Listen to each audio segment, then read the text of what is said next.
নমস্কাৰ এই মুহূৰ্তত আহি পৰিছে আজিৰ ৰাতিপুৱাৰ কেইবাটাও গুৰুত্বপূৰ্ণ খবৰ আৰু এনেধৰণৰ খবৰসমূহ নিতৌ চাবলৈ চেনেলটো ছাবস্ক্ৰাইব কৰি ভিডিঅ'টো এটা লাইক কৰি দিবলৈ আজিৰ ৰাতিপুৱাৰ প্ৰথমটো খবৰ পুনৰ ইৰাণৰ ওপৰত আক্ৰমণ কৰিছে আমেৰিকাই ইৰাণৰ ওপৰত আক্ৰমণ কৰিছে ইৰাণৰ পাৰমাণৱিক ঘাটি বুশ্বাৰত আক্ৰমণ কৰিছে আমেৰিকাৰ উচিত প্ৰত্যুত্তৰ দিয়াৰ হুংকাৰ দিছে ইৰাণৰ হৰমুজ জলদ্বীপো বন্ধ কৰাৰ ঘোষণা কৰিছে ইৰাণৰ বন্ধ কৰাৰ ঘোষণা কৰিছে পুনৰ ইৰাণৰ ওপৰত আক্ৰমণ কৰিছে আমেৰিকাই কিয়নো ইৰাণৰ সৰ্বশ্ৰেষ্ঠ নেতা আয়াতুল্লাহ আলী খামেনিৰ জানাজাত কোটি জনতাৰ সমাগমত তেখেতে কোটি জনতাই মন্তব্য কৰিছে যে আমেৰিকাৰ ৰাষ্ট্ৰপতি ডনাল্ড ট্ৰাম্পক হত্যা কৰিব লাগে কিয়নো আমেৰিকাৰ ৰাষ্ট্ৰপতি ডনাল্ড ট্ৰাম্পে ইৰাণৰ সৰ্বোচ্চ নেতা আয়াতুল্লাহ আলী খামেনিক হত্যা কৰিছে বুলি মন্তব্য কৰিছে হত্যা কৰাৰ প্ৰতিশোধ ল'বই লাগিব প্ৰতিশোধ ল'বলৈ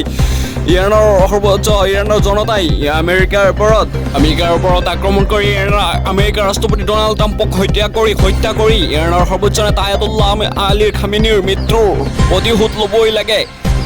কিয়নো ইৰাণলৈ লক্ষ্য কৰিছে আমেৰিকাই তাৰ পিছতে আমেৰিকাৰ ৰাষ্ট্ৰপতি ডনাল্ড ট্ৰাম্পে ক্ষুব্ধ হৈ ইৰাণৰ ওপৰত লক্ষ্য কৰি আক্ৰমণৰ বাবে 1000 মিছাইল সাজু কৰিছে আমেৰিকাই ইৰাণে ৰাষ্ট্ৰপতি ডনাল্ড ট্ৰাম্পক হত্যাৰ বাবকি দিলেই তৎক্ষণাতে প্ৰেৰণ কৰা হ'ব এই মিছাইলসমূহ 1000 মিছাইলবোৰ সাজু কৰি ৰাখিছে আমেৰিকাই যদি আমেৰিকাৰ ওপৰত আক্ৰমণ কৰে বা আমেৰিকাৰ ৰাষ্ট্ৰপতি ডনাল্ড ট্ৰাম্পক হত্যাৰ বাবকি আহে তেন্তে 1000 মিছাইলবোৰ এৰি দিব ইৰাণৰ ওপৰত অৰ্থাৎ ষ্ট্ৰাইক দিব ইৰাণৰ ওপৰত অন্য এটা খবৰ দিব লৈছোঁ ভিয়েটনামত নাও দুৰ্ঘটনাত জীৱন শেষ হোৱা 15 ভাৰতীয়ৰ পৰিচয় উদ্ধাৰ হৈছে বৰ্তমানলৈকে অভিশপ্ত দুৰ্ঘটনাত প্ৰাণ যোৱা 15 ভাৰতীয় হয় 10 জন তামিলনাডুৰ বাসিন্দা হয় আৰু 3 জন অন্ধ্ৰপ্ৰদেশৰ আৰু 2 জন কেৰালাৰ ব্যক্তি হয় বুলি বৰ্তমানলৈকে জানিব পৰা গৈছে ভিয়েটনামৰ দুৰ্ঘটনাত শেষ হোৱা 15 গৰাকীকৈ ভাৰতীয় লোক 15 গৰাকী আছিল ভাৰতীয় লোকবোৰ বৰ্তমান নিহত অৱস্থাত আছে তেখেতসকল মৃত্যুবৰণ কৰিছে ভিয়েটনামৰ নাও দুৰ্ঘটনাৰ পিছতেই অন্য এটা খবৰ দিব লৈছোঁ ভাৰতীয় কংগ্ৰেছ দলৰ অৰ্থাৎ অসমৰ কংগ্ৰেছৰ সভানেত্ৰী মীৰা বৰঠাকুৰে শেহতীয়াকৈ অসমৰ মুখ্যমন্ত্ৰী হিমন্ত বিশ্ব শৰ্মাই বাজেট অধিৱেশনৰ পিছত সংবাদমেল পাতি জুবিন গাৰ্গৰ ছবি অংকন কৰিবলৈ মানা কৰি পৰেশ বৰুৱাৰ ছবি অংকন কৰিবলৈ সকলো জনসাধাৰণক উৎসাহিত কৰিছে অৰ্থাৎ জনগণক নিৰ্দেশনা দিয়াৰ পিছতে ক্ষুব্ধ হৈ পৰিছে সভানেত্ৰী কংগ্ৰেছৰ দলৰ নেত্ৰীগৰাকীয়ে মীৰা বৰঠাকুৰে সৰব হৈ পৰিছে অসমৰ মুখ্যমন্ত্ৰী হিমন্ত বিশ্ব শৰ্মাৰ ওপৰত তাৰপিছতে আৰু ৰাইজৰ দলৰ জ্ঞানশ্ৰী বৰাই হিমন্ত বিশ্ব শৰ্মাৰ বিৰুদ্ধে এফআইআৰ দাখিল কৰিছে কিয়নো আলফা এটা সংগঠন হয় আলফা সংগঠনটো বেয়া সংগঠন হয় সাধাৰণ জনগণে যদি আলফা সংগঠনক সমৰ্থন কৰে তেন্তে তেখেতক ওপৰত কঠোৰ শাস্তি বিহিত হয় কিন্তু অসমৰ মুখ্যমন্ত্ৰীগৰাকীয়ে কেনেকৈ আলফা স্বাধীনক অৰ্থাৎ আলফাক মুকলিকৈ সমৰ্থন কৰিব পাৰে মুকলিকৈ আলফা স্বাধীনক পৰেশ বৰাক চিত্ৰ অংকন কৰিবলৈ নিৰ্দেশনা দিয়ে কেনেকৈ দিয়ে তাৰপিছতেই দিছপুৰ আৰক্ষী থানাত এফআইআৰ দাখিল কৰে জ্ঞানশ্ৰী বৰাই ৰাইজৰ দলৰ সভানেত্ৰী জ্ঞানশ্ৰী বৰাই গুৱাহাটী দিছপুৰ থানাত এফআইআৰ দাখিল কৰে জ্ঞানশ্ৰী বৰাই অন্য এটা খবৰ দিব লৈছোঁ 2027 চনলৈ অসমৰ চৰকাৰ ঋণৰ বোজা হ'বলৈ গৈ প্ৰায় 250 কোটি টকা হ'বলৈ গৈ আছে কিয়নো বৰ্তমান যিটো অসম বাজেটবোৰ দৰুৱাইছে প্ৰতিটো বাজেটেই চৰকাৰে ঋণৰ ওপৰত বোজা হ'বলৈ গৈছে এইবাৰ বাজেটক 7খন বাজেটৰ সবাতোতকৈ ফ্লপ বাজেট বুলি আখ্যা দিছে অখিল গগৈয়ে কিয়নো অখিল গগৈয়ে মন্তব্য কৰিছে যে এইবাৰ বাজেটক 7খন বাজেটৰ সবাতোতকৈ ফ্লপ বাজেট আখ্যা দিছে অখিল গগৈয়ে আৰু কৈছে যে অখিল গগৈয়ে মন্তব্য কৰিছে এইবাৰ বাজেট ঋণৰ ওপৰত বোজা হৈছে 2027 চনলৈ গৈ প্ৰায় 250 কোটি টকা ঋণৰ বোজা হ'বলৈ গৈ আছে অসমত অসম চৰকাৰে এইবাৰ ঋণৰ ওপৰত ভিত্তি কৰি এইবাৰ বাজেটবোৰ ঘোষণা কৰিছে তাৰপিছত অখিল গগৈ ক্ষুব্ধ হৈ পৰিছে আৰু মন্তব্য কৰিছে যে পীযুষ হাজৰিকাক আঁতৰাই বিত্তমন্ত্ৰী জয়ন্ত মল্ল বৰুৱাক দিছে চিণ্ডিকেট চলাবলৈহে জয়ন্ত মল্ল বৰুৱাক বিত্তমন্ত্ৰী পাতিছে বিত্তমন্ত্ৰীগৰাকীয়ে মুখ্যমন্ত্ৰী হিমন্ত বিশ্ব শৰ্মাই কথা মতেহে চলে অৰ্থাৎ বিত্তমন্ত্ৰীগৰাকীয়ে বাজেটত যিবোৰ লিখিছে সেইবোৰ খালি হয় কৰি আছে আৰু হিমন্ত বিশ্ব শৰ্মাৰ নিৰ্দেশ মতেহে বাজেটবোৰ প্ৰকাশ পাইছে অন্য এটা খবৰ দিব লৈছোঁ হিমন্ত বিশ্ব শৰ্মাৰ নেকি শৰ্মাৰ ব্যক্তিগত সম্পত্তি নেকি অসম তেখেতসকলৰ প্ৰাণৰ শিল্পী জুবিন গাৰ্গৰ ছবি আঁকিবলৈ আমি হিমন্ত বিশ্ব শৰ্মাৰ অনুমতি লাগিব নেকি এনেদৰে মন্তব্য কৰিছে আৰু মন্তব্য কৰিছে যে হিমন্ত বিশ্ব শৰ্মা আৰু ৰিণিকী বুঢ়ীয়া শৰ্মা অসমৰ ব্যক্তিগত সম্পত্তি হয় নেকি অসম হয় তেখেতসকলৰ। মুখ্যমন্ত্ৰী হিমন্ত বিশ্ব শৰ্মাৰ মন্তব্যৰ পাছত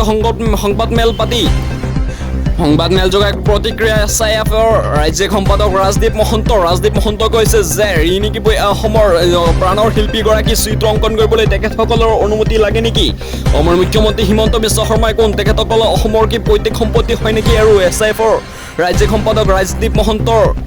কঠোৰ মন্তব্য কৰিছে যে এইবাৰ বিজেপি আৰু SIFৰ মাজত যুঁজ হ'ব। এইবাৰ বিজেপিৰ বিৰুদ্ধে SIF অকলে যুঁজিব তেখেতসকলে জুবিন গাৰ্গকো অপমান কৰিছে বুলি মন্তব্য কৰিছে, কিয়নো জুবিন গাৰ্গৰ বিপৰীতে পৰেশ বৰুৱাই চিত্ৰ অংকন কৰিবলৈ গৈছে তেখেতসকলে।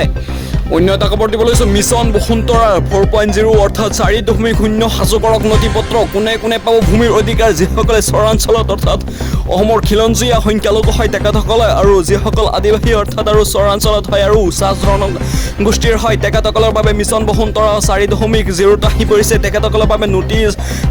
বাবে নথি পত্ৰবোৰ ৰেডি কৰি ৰাখক, কিয়নো তেখেতসকলে ভূমি পট্টাবোৰ লাভ কৰিব যিসকলে চৰাঞ্চলত ভাগ কৰি আছে বিশেষকৈ, আৰু যিসকলে চাহ জনগোষ্ঠীৰ হয় চাহ শ্ৰমিক হয় তেখেতসকলে এইবাৰ ভূমি পট্টাবোৰ লাভ কৰিব যিসকলে অসমৰ খিলঞ্জীয়া হয়। অন্য এটা খবৰ দিব লৈছোঁ, 4চকীয়া বাহন থাকিলেই নাপাব ৰেচন কাৰ্ডলৈকে কিবা এটা গুৰুত্বপূৰ্ণ সিদ্ধান্ত আহি পৰিছে। চৰকাৰী চাকৰি থকা পৰিয়ালে নাপাব ৰেচন কাৰ্ড, আৰু যিসকলে ইনকাম টেক্স দিয়ে তেখেতসকলে নাপাব। ইনকাম টেক্স দিয়া লোকে নাপাব ৰেচন কাৰ্ডৰ হিতাধিকাৰীসকলৰ পৰা তেখেতসকলৰ নামবোৰ বঞ্চিত হ'ব অৰ্থাৎ কৰ্তন কৰিব। আৰু যিসকলৰ ঘৰত 4চকীয়া বাহন আছে তেখেতসকলেও নাপাব ৰেচন কাৰ্ডৰ সুলভ মূল্যৰ বস্তু। অন্য এটা খবৰ দিব লাগিছে, বিহাৰৰ ব্যৱসায়ী কবলত আদিবাসী লোকৰ ভূমি 20 বছৰ ধৰি যুঁজৰ পিছত আইনৰ অধীনত থকাৰ পিছতে এগৰাকী আদিবাসী পৰিয়ালে লাভ কৰিলে বিহাৰীৰ পৰা ভূমি। বিহাৰীসকলে দখল কৰি ৰাখিছিল ইমান দিনে ভূমিবোৰ। তাৰপিছত উচ্চতম ন্যায়ালয়ৰ নিৰ্দেশ মতে বিহাৰী লোক উছমান খুনিৰ বিৰুদ্ধে তেখেতসকলক মাটিবোৰ দিবলৈ বাধ্য হৈছে। অন্য এটা খবৰ দিব লৈছোঁ, বহু হিতাধিকাৰীৰ নাম কৰ্তন হ'ব এতিয়া অৰুণোদয় আঁচনিৰ পৰা বহুতো হিতাধিকাৰীসকলৰ নামবোৰ কৰ্তন হ'ব, কিয়নো অৰুণোদয় হিতাধিকাৰীসকলৰ ৰাজ্যজুৰি চলিব সমীক্ষা। কোন হ'ব বঞ্চিত, যিসকল অযোগ্য ব্যক্তি হয় অৰ্থাৎ যিসকল ধনী শ্ৰেণীৰ অন্তৰালত পৰে তেখেতসকলৰ নামবোৰ কৰ্তন কৰিব, অৰ্থাৎ যিসকল দৰিদ্ৰ শ্ৰেণীৰ অন্তৰালত পৰে অৰ্থাৎ যোগ্য ব্যক্তি হয় তেখেতসকলকহে অৰুণোদয় আঁচনিৰ পৰা ৰাখিব। অন্যথা যিসকলৰ নামবোৰ ধনী শ্ৰেণীৰ অন্তৰালত পৰে তেখেতসকলক ৰাজ্যজুৰি চলিব সমীক্ষাৰ পিছতে যিসকল যোগ্য হিতাধিকাৰী হয় তেখেতসকলেহে লাভ কৰিব অৰুণোদয় আঁচনিৰ ধন। অন্য এটা খবৰ দি লৈছোঁ, পুনৰ বৃদ্ধি পালে কণীৰ দাম। প্ৰতি প্লেটত কণী 30 টকাকৈ বৃদ্ধি পালে দাম। 220 টকা কণীৰ প্লেটৰ দাম হ'লগৈ বৰ্তমান 250ৰ পৰা 260 টকা। বৰ্তমান বিজেপি চৰকাৰে যিবোৰ সামগ্ৰী বঢ়াই আছে তাৰ পিছতে অখিল গগৈকে ধৰি বিৰোধী দল সংগঠনে অসমৰ মুখ্যমন্ত্ৰী হিমন্ত বিশ্ব শৰ্মাকে ধৰি অসম চৰকাৰকে তীব্ৰ গৰিহণা জনাই আছে, কিয়নো পুনৰ বৃদ্ধি কৰিছে কণীৰ দামবোৰ। যিবোৰ কণীৰ দামৰ প্ৰতি প্লেটত কণীৰ দামৰ 30 টকাকৈ বৃদ্ধি হৈছে। আগতে 220 টকা আছিল, এতিয়া 250ৰ পৰা 260 টকালৈকে বৃদ্ধি কৰিছে। অন্য এটা খবৰ দিব লাগিছে, আমাৰ জনতা ইমাম হুছেইনৰ তেজৰ প্ৰতিশোধ লোৱা মানুহ হয়। আমাৰ শ্বহীদ নেতা আৰু দুখন যুদ্ধৰ সকলো শ্বহীদৰ পবিত্ৰ তেজৰ প্ৰতিশোধ ল'বলৈ আমি কচম খাইছোঁ। আমাৰ হাতত এই অপৰাধীসকলৰ সম্পূৰ্ণ তালিকা আছে। আমি থাকোঁ বা নাথাকোঁ প্ৰতিশোধ যিকোনো মূল্যতে লোৱা হ'ব। এনেদৰে মন্তব্য কৰিছে ইৰাণৰ সৰ্বোচ্চ নেতা আয়াতুল্লাহ আলী খামেনীৰ পুত্ৰ মুস্তাফা আল খামেনী কৈছে যে আমি ইমাম হুছেইনৰ তেজৰ প্ৰতিশোধ লোৱা মানুহ হয়। আমি ইমাম হুছেইনৰ বংশধৰ হয়। আমাৰ হাতত বহুতো সকলো দোষীৰ নামবোৰ আছে। কোনে মোৰ পিতৃ আয়াতুল্লাহ আলী খামেনীক হত্যা কৰিছে তাৰ প্ৰতিশোধবোৰ যিকোনো মুহূৰ্ততে লোৱা হ'ব। মই থাকোঁ বা নাথাকোঁ যিকোনো মূল্যতে লোৱা হ'ব, এনেধৰণে কচম খাইছে